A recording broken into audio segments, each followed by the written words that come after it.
चले next news देखते हैं। तो अगले समाचार में हमको स्पेस डॉकिंग के बारे में बात करनी है। न्यूज ये है कि इसरो ने स्पेस डॉकिंग अचीव कर ली है। स्पेस डॉकिंग का जो एक्सपेरिमेंट था उसको फाइनली इसरो ने सक्सेसफुली कंडक्ट करवा लिया। तो ISRO successfully executed satellite docking experiment on 16th of Jan, thus making India only fourth country after US, China and Russia to achieve this। Space docking होती क्या है, पहले तो हम लोग इस पे बात करते हैं और फिर क्यों ये न्यूज इंपॉर्टेंट हो जाती है इसको भी समझेंगे। लेकिन क्या है कि अगर आपके पास में लेट से कोई दो सैटेलाइट्स हैं या फिर कोई भी दो इक्विपमेंट्स हैं, अगर आपने उनको स्पेस में अलग अलग लॉन्च किया है, आपने या तो साथ में लेकर गए थे बट उनको अलग अलग कक्षाओं में आपने स्थापित कर दिया या फिर आपने उनको अलग अलग लॉन्च किया है, अब उसके बाद फिर आप धीरे धीरे उनको स्पेस में एक दूसरे के करीब लाते हो और वो आपस में आकर फिर इंटरलॉक हो जाते हैं एक दूसरे के साथ में, फिर अगर वो जुड़ जाते हैं तो इसको बोला जाता है डॉकिंग। अब क्योंकि आपने ये गतिविधि स्पेस में करवाई है इसलिए इस चीज को बोला जाएगा स्पेस डॉकिंग। अब इसी का उल्टा होता है कि लेट से अगर कोई दो ऑब्जेक्ट्स हैं वो आके एक दूसरे के साथ स्पेस में एक दूसरे के साथ इंटरलॉक हो गए, कनेक्ट हो गए या जुड़ गए, इसी का अगर उल्टा हमने करवाया कि जुड़ने के बाद अगर ये फिर से अलग अलग हो गए तो इसको बोला जाता है डी डॉकिंग। ठीक है जी, डी डॉकिंग। एक हो गया स्पेस डॉकिंग की आके आपस में जुड़ गए और दूसरा होता है कि अगर जुड़ने के बाद में एक दूसरे से अलग हो गए। अब ये जो एक्सपेरिमेंट है हम लोगों ने परफॉर्म करवा लिया है। हमने अपने दो सैटेलाइट्स को भेजा था इसरो ने स्पेस में। पहले कोशिश ये थी कि 9 जनवरी के आसपास में स्पेस डॉकिंग करवाई जाएगी, बट कुछ ड्रिफ्ट आ गया था। जिस कक्षा में दोनों ऑर्बिट्स को होना चाहिए था और जितना डिस्टेंस उनके बीच में होना चाहिए था वो उससे काफी ज्यादा डिस्टेंस पर थी, तो वो ड्रिफ्ट वगैरह आ गया। फिर एक बार कोशिश करी उसको अचीव करने की 13-14 जनवरी के आसपास में, वो भी नहीं हो पाया। अब अल्टीमेटली फाइनली जो भी उनके कैलकुलेशंस वगैरह में कमी रह गई होगी सब ठीक ठाक करके दोनों सैटेलाइट्स को अलाइन किया गया और उनको पास में लाके एक दूसरे के साथ में इंटरलॉक करवा दिया गया, एक दूसरे के साथ में जोड़ दिया गया, या दूसरे शब्दों में उनकी एक दूसरे के साथ में डॉकिंग करवाई गई। क्योंकि ये स्पेस में हुआ है तो उसको हम लोगों ने स्पेस डॉकिंग बोल दिया है। और इस तरीके से इसरो के ये स्पेस डॉकिंग का एक्सपेरिमेंट सक्सेसफुल होने के साथ में भारत, यूनाइटेड स्टेट्स, इंडिया और रशिया के बाद में चौथा देश बन गया है जिसने स्पेस डॉकिंग का ये एक्सपेरिमेंट सक्सेसफुली परफॉर्म कर लिया है। हमारे जो दो सैटेलाइट्स थे जिनको हमने आपस में एक दूसरे के साथ में जोड़ा है स्पेस में या इंटरकनेक्ट किया है, डॉक किया है साथ में, इन दोनों का वजन 20 किलो के आसपास था। 30 दिसंबर के दिन 30 दिसंबर 2024 को इनको हमारा polar satellite launch vehicle PSLV C60 में इसको हम लोगों ने लॉन्च किया था और दोनों सैटेलाइट्स को पोलर ऑर्बिट में हमने रखा था। पोलर ऑर्बिट का मतलब क्या है, ये अर्थ हो गई नॉर्थ पोल साउथ पोल। अब जो सैटेलाइट इस कक्षा में जो है आपका चक्कर लगाएगा, चारों तरफ इस तरीके से चक्कर लगाएगा, ये जो आपकी ऑर्बिट हो जाएगी इसको बोला जाता है पोलर ऑर्बिट। थोड़ा सा मैं आपको मैप पर दिखाता, ये ग्लोब पर दिखाता हूं, ज्यादा अच्छे से समझ में आएगा।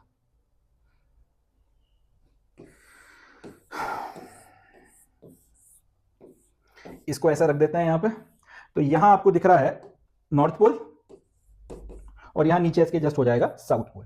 तो जो ऑर्बिट इस तरीके से चक्कर लगाएगा कि वो नॉर्थ पोल और साउथ पोल के ऊपर से यूं होता हुआ जा रहा है, तो वो जिस ऑर्बिट में चक्कर लगा रहा है उसको पोलर ऑर्बिट बोला जाता है। तो पोलर ऑर्बिट में अपन ने 20-20 किलो के अपने दो सैटेलाइट्स को 30 दिसंबर को लॉन्च किया था PSLV C60 के अपने रॉकेट में। इसमें से एक का नाम था SD01 जिसको हम लोगों ने चेजर बोला था, और SDX02 जिसको हम लोगों ने टारगेट बोला था। तो SDX01 जो चेजर है, ये आपके SDX02 यानी कि टारगेट के पास में गया। फाइनली दोनों सैटेलाइट्स एक दूसरे के करीब आए, एक दूसरे के साथ में इंटरलॉक हुए और उसके बाद में सक्सेसफुली अपनी स्पेस डॉकिंग की जो ये प्रक्रिया थी इसको पूरा करवाएगा। अब सवाल उठेगा और वाजिब सवाल उठेगा कि आखिर ये स्पेस डॉकिंग करवा के अपने को मिल क्या गया, इसरो ने आखिर दो सैटेलाइट्स को स्पेस में आपस में जोड़कर क्या अचीव कर लिया, इससे आखिर हो क्या जाएगा। तो इसका जवाब है स्पेस डॉकिंग की जो ये एक्सरसाइज है ये इसलिए इंपॉर्टेंट है क्योंकि इसके बिना इसरो ने जितने भी अपने फ्यूचर मिशंस प्लान करके रखे हुए हैं वो पूरे नहीं हो सकते। अब इसरो के जो फ्यूचर के ऐसे कौन कौन से मिशन हैं जो स्पेस डॉकिंग की टेक्नोलॉजी को अचीव किए बिना पूरे नहीं हो सकते, एक एक करके अपन लोगों को देखते हैं।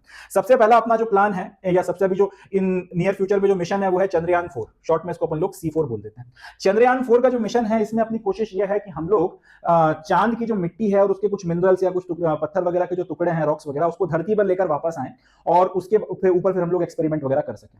अब इसके लिए किया यह जाएगा कि अर्थ से हम लोग जो अपना मॉड्यूल भेजेंगे चंद्रयान 4 के लिए, उसके दो हिस्से हो जाएंगे स्पेस में, या फिर दो अलग अलग हिस्से हम भेजेंगे। अब वो इसरो वाले डिसाइड करेंगे कैसे करना। एक मॉड्यूल भेजेंगे स्पेस में जिसके दो हिस्से हो जाएंगे, या फिर स्पेस में आपके दो अलग अलग मॉड्यूल्स को भेजा जाएगा। एक मॉड्यूल जो है, जैसे अपना ये सैटेलाइट धरती के चारों तरफ चक्कर लगा रहे हैं तो अपनी कक्षा में जो है चारों तरफ चक्कर लगाता रहेगा।